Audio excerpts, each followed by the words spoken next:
ప్రేమాకుడ జీవాధిపతి జీవులకు కారణభూతుడమైన మా యేసు రాజానికి వందనాలు స్తోత్రాలు. నాయన నీ పాద సన్నిధికి వచ్చి ఉన్నావు, నీ పాదలతో మొరపెట్టడానికి, నీ పాదలతో ప్రభు స్థితించడానికి పునరుద్ధాన పండుగ నామాన్ని మహిమపరచగలిగే భాగ్యం దయచే. పరిశుద్ధాత్మ దేవుడు పరిశుద్ధాత్మ కార్యాలు జరిగించి మీ నామానికి మహిమ తెచ్చుకోమని యేసయ్య శ్రేష్టమైన పరిశుద్ధ నామములో వేడుకొని ప్రార్థన చేస్తున్నాను తండ్రి, ఆమేన్. పరలోకమేనాంతఃపురం చేరాలనే నాథపాత్రయం. పరలోకమేనాంతఃపురం చేరాలనే నాథపాత్రయం. యేసుదేవరా కనికరించవా, దాని చూపవా. యేసుదేవరా కనికరించవా, దాని చూపవా. పరలోకమేనాంతఃపురం చేరాలనే నాథపాత్రయం. స్వల్పకాలమే ఈ లోక జీవితం, నా భవ్య జీవితం మనోజలం. స్వల్పకాలమే ఈ లోక జీవితం, నా భవ్య జీవితం మనోజలం. మజరాల దాటే మనోబలం, నీ మహిమ చూచే మధురాక్షణం.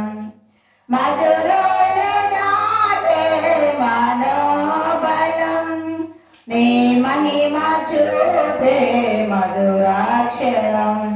వీక్షించగన్నులు విశ్వాస జీవితం నాకు ఇవ్వవా. వీక్షించగన్నులు విశ్వాస జీవితం నాకు ఇవ్వవా.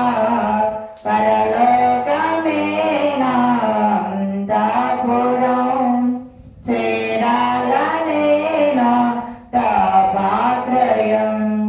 పాపమును ఎదిరించే శక్తిని నాకేమో, పరులను ప్రేమించే మనసే నాకేమో.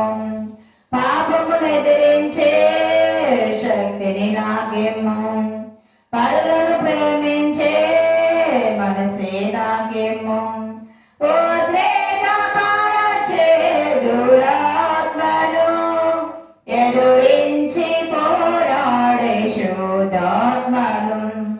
ఉద్రేకపరచే దురాత్మను ఎదురించి పోరాడే శుద్ధాత్మను.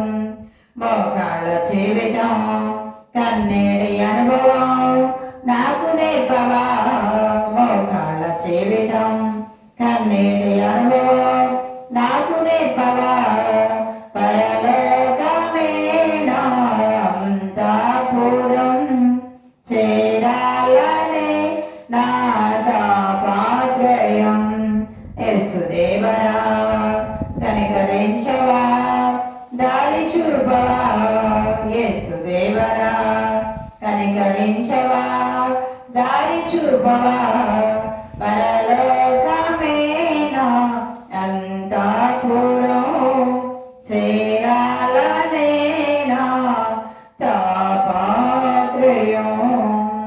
ప్రియదర్శనమా, ఇప్పుడు వరకు పాటలు పాడుకుని దేవుని మహిమపరచం. వాక్య భాగంలో నుండి శ్రేష్టమైన మాటలు మనం చదువుకుందాం. చూడండి, 86వ కీర్తన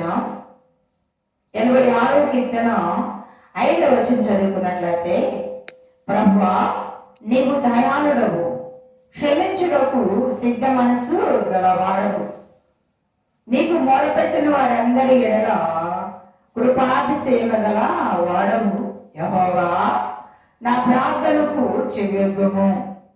ప్రియదర్శనమా, మనం చదువుకున్న వాక్య భాగంలో చాలా అద్భుతమైన మాటలు మరి దావీదు మహారాజు రాస్తున్నాడు. ఏమంటున్నాడో తెలుసా? ప్రభువా నీవు దయాళుడవు, క్షమించుటకు సిద్ధ మనసు గలవాడు. నా ప్రియ సహోదరి, దైవలేఖలో చాలా అద్భుతమైన మాట, చాలా విలువైన మాట, చాలా ఘనమైన మాట, చాలా పవిత్రమైన మాట. ఏ మాట అంటే, ప్రభువా నీవు దయాళుడవయ్యా, నువ్వు క్షమించడము సిద్ధ మనసు గలవాడు అని దావీదు తన ఆక్రందన తనలో ఉన్న భావాన్ని దేవునిలో వ్యక్తపరుస్తూ రాస్తున్నాడు. నా ప్రియ సహోదరి, నా ప్రియ సహోదరుడా, ప్రభువైన యేసు నామములో మనం ప్రార్థిస్తున్నామంటే, మనం ఆయన కొనియాడుతున్నామంటే, ఆయన గణపరుస్తున్నామంటే, ఆయన మనం ప్రేమిస్తున్నామంటే, ఆయన హెచ్చిస్తున్నామంటే కేవలం ఆయన మనల్ని క్షమించాడు కాబట్టి, ఆయన క్షమాపణ మన జీవితంలో ఉంది కాబట్టి, ఆయన క్షమించే వాడిగా ఉన్నాడు కాబట్టి మనం బ్రతికి ఉన్నాం. మనం క్షమించలేని పరిస్థితిలో ఉంటే ఎప్పుడో మన పేరు కూడా మాసిపోయేదేమో.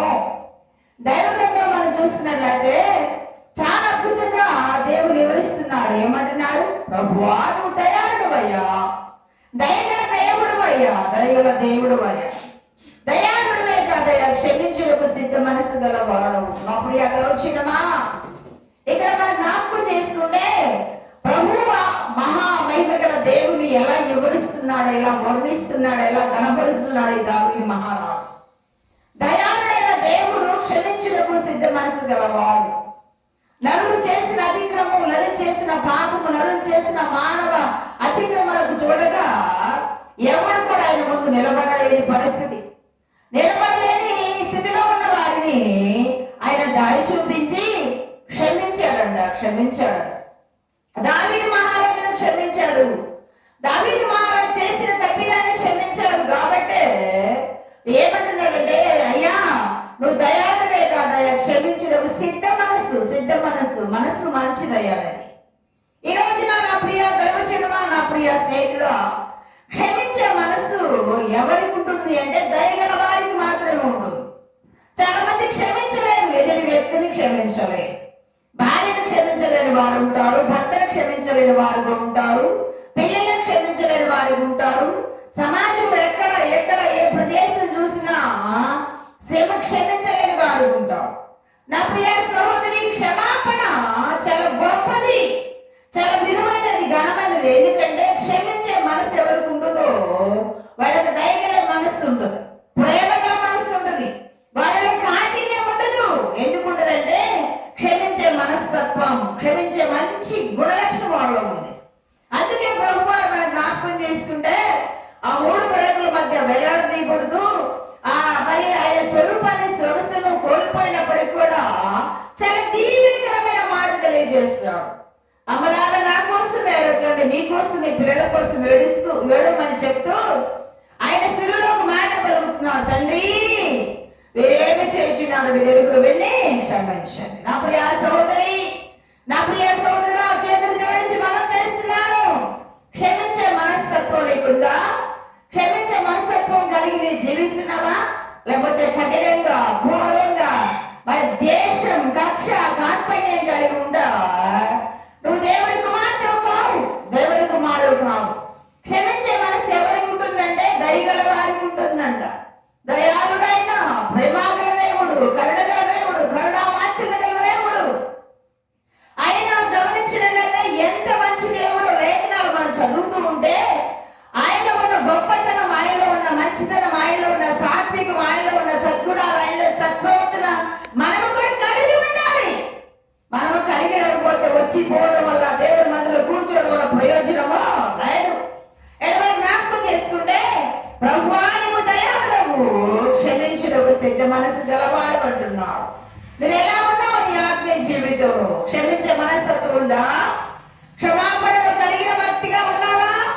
క్షమించే మనస్తత్వం లేకపోతే, నువ్వు క్షమించలేని మనస్తత్వం లేదు కాబట్టి నువ్వు ఒక రోజున భయంకరమైన పరిస్థితులు వెళ్తావు.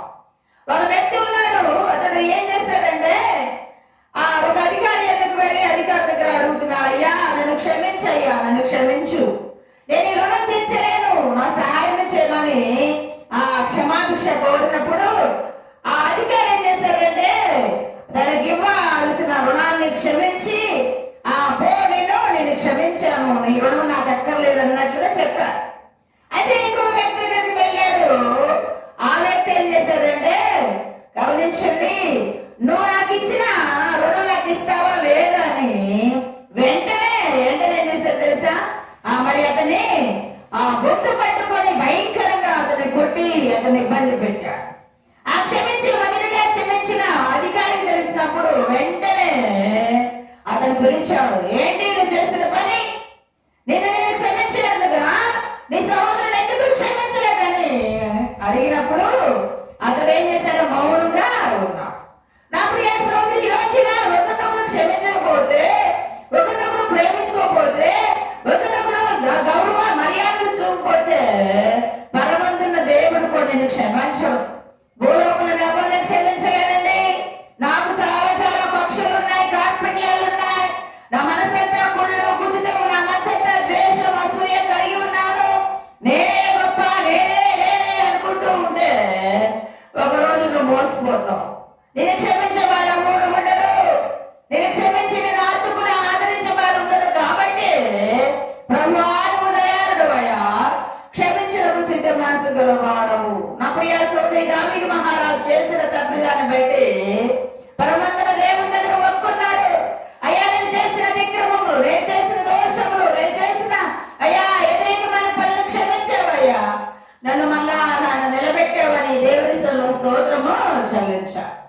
అతను చేసిన శిక్ష, అతను చేసిన తప్పిదమును దైవజనుడు వచ్చి హెచ్చరించినప్పుడు వెంటనే దాన్ని కప్పుకొనకుండా దాన్ని ఒప్పుకున్నాడు దావీదు మహారాజు. దయచేసి గమనించినట్లయితే అక్కడ మనం చూస్తే దైవజనుడు వచ్చి నువ్వు తప్పిదం చేసావు, నువ్వు పాపం చేసావు, నువ్వు దేవునికి ఎదురుగా భయంకరమైన పరిస్థితి చెప్పావు అనగానే అతను ఏం చేశాడంటే దేవుని సన్నిధిలో తగ్గించుకొని ఏడ్చి ప్రభు దగ్గర ఒప్పుకున్నాడు. అందుకే దేవుడు మనం చూస్తే దావీదు నాకు ఇష్టానుసారమైన మనుషుడు, ఆజ్ఞలన్నిటినీ నెరవేర్చువాడు. తన తప్పిదాన్ని తను ఎరిగాడు కాబట్టి దేవాది దేవుడు క్షమించాలి. ఈ రోజున మన జీవితాలు కూడా మనం కూడా దేవునికి వ్యతిరేకమైనవి, దేవునికి విరుద్ధమైన, దేవునికి వ్యతిరేకమైన ఆలోచన, దేవునికి వ్యతిరేకమైన విరుద్ధమైన కార్యాలు మనలో ఉంటే మనం క్షమించబడలేము. దేవుని దగ్గరకు వచ్చి అయ్యా నన్ను క్షమించాడు, అయ్యా నా జీవితానికి అర్పణగా బలిగా అర్పిస్తున్నానయ్యా, నువ్వు తప్ప నాకెవరు లేరయ్యా, నువ్వే నా దేవుడు అని దేవుని దగ్గర ఒప్పుకుంటే దయగల దేవుడు, మహిమగల దేవుడు, మనోహరగల దేవుడు, మహామహిమగల రాజు, రాజులకు రాజు, ప్రభుడు ప్రభువైన దేవుడు నిన్ను క్షమిస్తాడు. మనుషులు నిన్ను క్షమించకపోయినా, మనుషులు నిన్ను ద్వేషించినప్పుడు కూడా మహిమోన్నతుడైన దేవుడిని దీవిస్తాడు. దీవించాలి అంటే దేవుని యొద్దకు రావాలి, దేవుని దగ్గర క్షమాపణ కోరాలి, దేవుని దగ్గర అర్పించాలి. అయ్యా నేను పాపిడయా, నేను దుర్మార్గుడు, నేను నీకు ఎన్నో తప్పిదాము, ఎన్నో మోసకరమైన కార్యాలు చేసేనా అని దేవుని దగ్గర ఒప్పుకుంటే ఆయన కరుణా వాత్సల్యత గల దేవుడు, కృపా సమాధానం గల దేవుడు కనుక క్షమించడానికి సిద్ధ మనసు గలవాడు. దావీదు మహారాజులే కాదండి, ఇక్కడ కూర్చున్న ప్రతి ఒక్కరిని కూడా క్షమించడానికి ఆయన సిద్ధంగా ఉన్నాడు. క్షమించే మనస్తత్వం ఆయన దగ్గర ఉంది. ఆయన దగ్గరకు వస్తున్న నీ జీవితంలో ఎలా ఉన్నావు? దేవుని ఎదుగు వచ్చిన నీ జీవితంలో సంఘంలో సంఘ బిడ్డలతో నువ్వు క్షమాపణ కలిగి ఉన్నావా? ఎవరినైనా కానీ పలకరించకుండా మూతి పడుచుకొని భయంకరమైన పరిస్థితుల్లో, భయంకరమైన కోపం, దేశం, కక్ష, కార్పణ్యం ఉంటే ఈ రోజు నా దేవుడు నీతోనే మాట్లాడుచున్నాడు. నువ్వు క్షమించు, నువ్వు క్షమించి వారిని ప్రేమించు, అక్కలు చేర్చుకో, చేతనది వారికి మేలిచ్చి. నువ్వు కక్ష పెట్టుకొని కార్పణ్యం పెట్టుకొని క్షమాపణ లేకపోతే దేవుడు ఏమంటాడంటే మీరెవరు నేను అయ్యా అయ్యా అయ్యా అయ్యా అయ్యా మేము దయ్యాలు నిలబడ్డామయ్యా, మీ నామలో అద్భుతాలు చేసామయ్యా, మీ నామలో ఆశ్చర్యకార్యాలు జరిగించామయ్యా, అయ్యా అయ్యా అని పదే అని ఎదుగు వచ్చినప్పటికి కూడా ఆయన అక్కడ వచ్చేవాళ్ళారా నేనెవరో ఎరుగం. అయ్యా దేవుని మందిరానికి వచ్చారు కదా, దేవునిలో ఉన్నారు కదా, ఎందుకన్నమాట అంటే మనసులో క్షమించే మనస్తత్వమో లేదు. ఇక్కడ జ్ఞాపకం చేసుకుంటే క్షమించడం సిద్ధ మనస్సు. ఎవరైనా వచ్చి అయ్యా నన్ను క్షమించాలగానే సిద్ధముగా ఉన్న మనసు ఏం చేస్తుందంటే వెంటనే క్షమాపణ, వెంటనే దయ చూపించడం, ప్రేమను చూపించడం. నా ప్రియత వచ్చినమా మన జీవితాల్లో మనం ఎలా ఉన్నాం? దేవుడి వాక్యపు వెలుగులో మనం ఒకసారి చూసుకోవాలి. మనలో ఏమన్నా ఏమి లేవు. దేవునికి వ్యతిరేకమైనవి, దేవునికి విరుద్ధమైనవి మనకు ఉంటే దేవుడే మాత్రం ఇష్టపడదు. అక్రమ చేయవాళ్ళ అంట, అక్రమ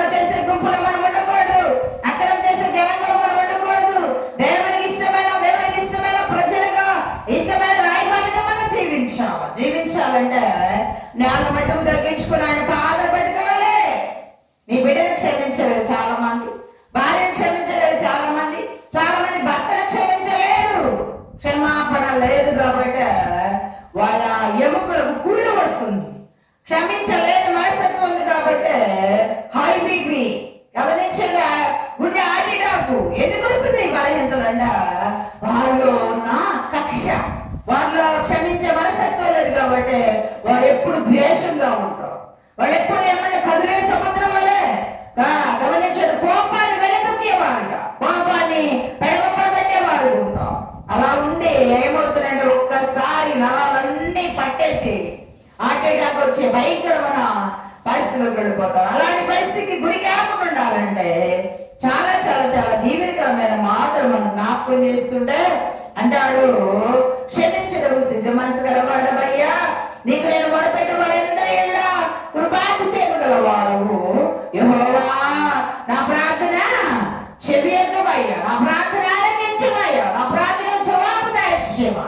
ప్రభు ఎదురుకు వచ్చిందని అప్పుడు ఆ సహోదరి ఆయన చేతులు జోడించి మనం చేస్తున్నాడు. ఆయన ప్రేమమయుడుగా, జాలిగల దేవుడుగా, కరుణ వాంఛిత గల దేవుడుగా నేను పిలుస్తున్నాడు. ప్రయాసపడి బాంబాడు వస్తున్న సమస్యలు నా ఎదుకు రండి.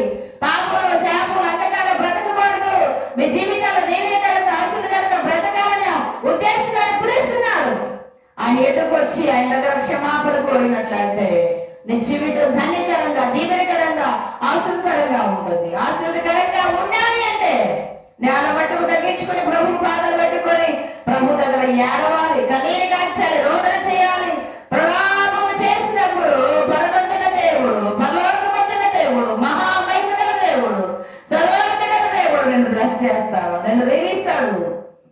నిన్ను దీవించరాడు. దీవించాలి అంటే నిన్ను నీవు తగ్గించుకుని ప్రార్థన చేయాలి. ఇక్కడ దావీదు మహారాజు చేసిన ప్రార్థన ఏంటంటే, అయ్యా అయ్యా నీకు మొరపెట్టే వారందరూ కృపాతి సమయం చూపించే దేవుడు అయ్యా, అయ్యా నీకు ప్రార్థన చేయవారందరికీ జవాబిచ్చే దేవుడు అయ్యా, నువ్వు ఎంతైనా మంచి దేవుడు అయ్యా, మహిమ గల దేవుడు. ఈ రోజున ఎంత మంచి దేవుడు ప్రపంచంలో ఎక్కడ లేడు.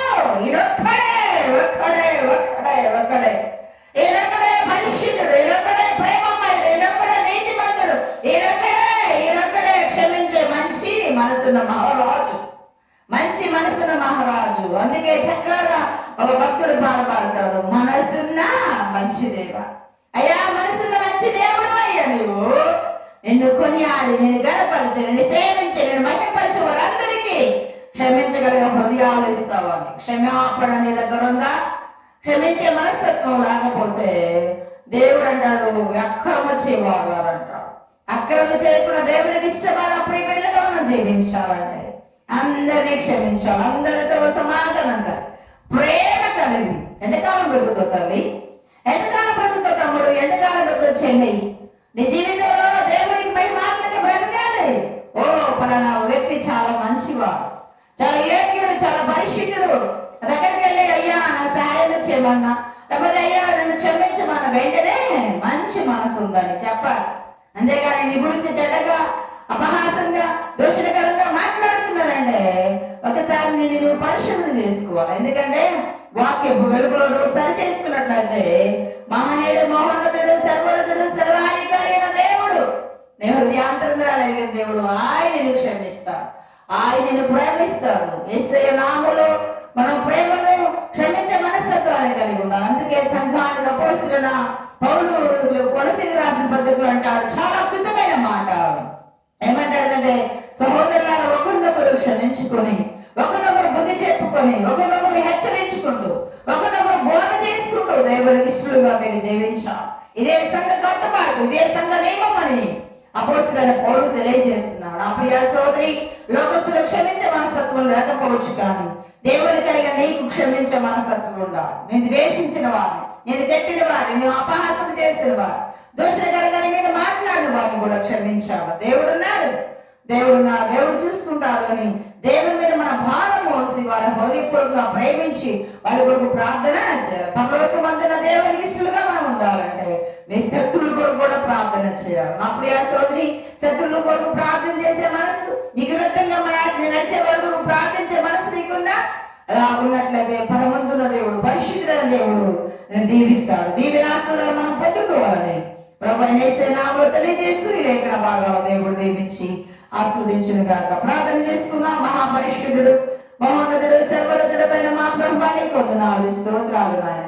నీకేమి చీరడం తీర్చలేము. మా జీవితాల్లో ప్రభా క్షమించే మనస్తత్వాన్ని మెరిచినదిగా వందనాలు. మా సంఘ బిడ్డలందరూ దర్శించండి, బలపరచండి. వారి జీవితాలు ఆత్మీయంగా ఎదగడానికి సహాయం దయచేయమని యేసు శ్రేష్టమైన పరిశుద్ధ నామములో వేడుకొని ప్రార్థన చేయించున్నాను తండ్రి. ఆమేన్.